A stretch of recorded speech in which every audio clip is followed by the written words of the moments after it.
Namaste, dear yogi friends. Today I would like to talk about interconnectedness. Interconnectedness means that everything, we as human beings, events happening to us, are connected. Interconnectedness can be viewed or observed on a few different levels. So first, we can talk about interconnectedness on the level of a body, physical human body. That's the first thing that we are dealing with. This is how we first perceive ourselves as a physical body. And this is also the first thing that we look at when we come to a yoga class. So on the level of a human physical body, all parts, cells, organs of the body are connected. For example, in class, when we move our fingers, rotate the ankles, we feel that release through the shoulders because of the tendons that connect the fingers to the shoulders. When we move the toes and rotate the ankles, we feel that release in the lower back because of the sciatic nerve that connects lower back through the legs to the toes. When we take the knees from side to side, from semi-supine position, even though we drive that movement from the knees, but we actually feel that the hips and pelvis are moving too. So that's another example of interconnectedness.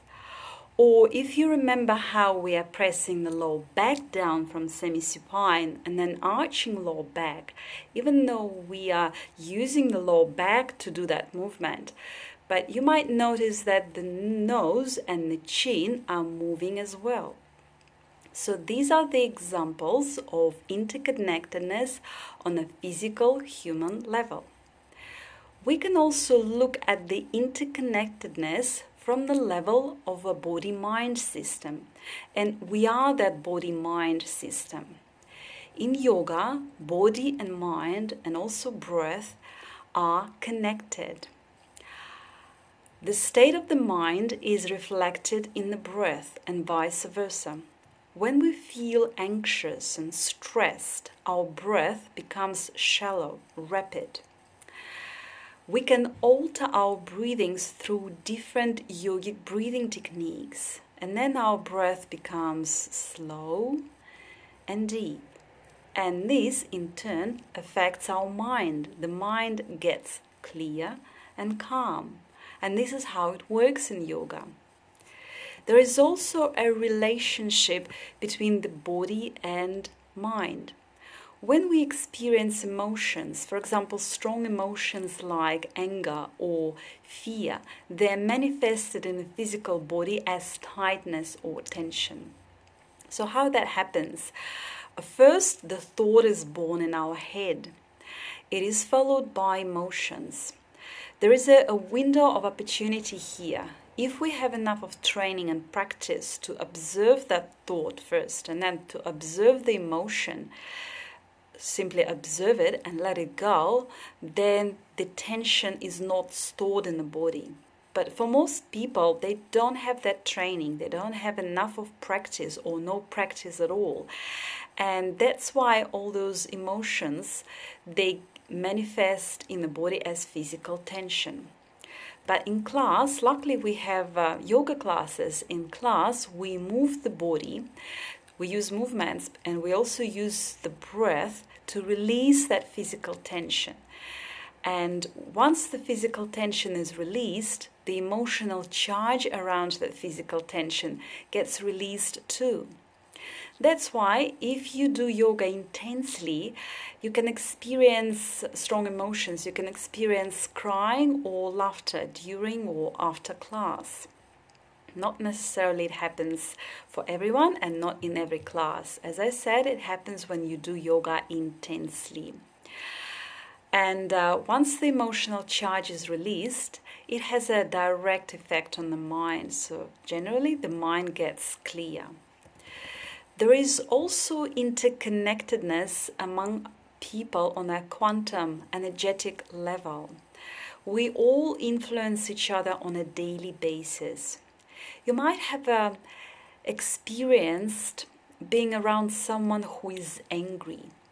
And even though that person was shouting at someone else, his anger was not directed at you, but you might have remember feeling as if that person was shouting at you. And this is because on the level of energy, there is no you and me, there is only one energy field.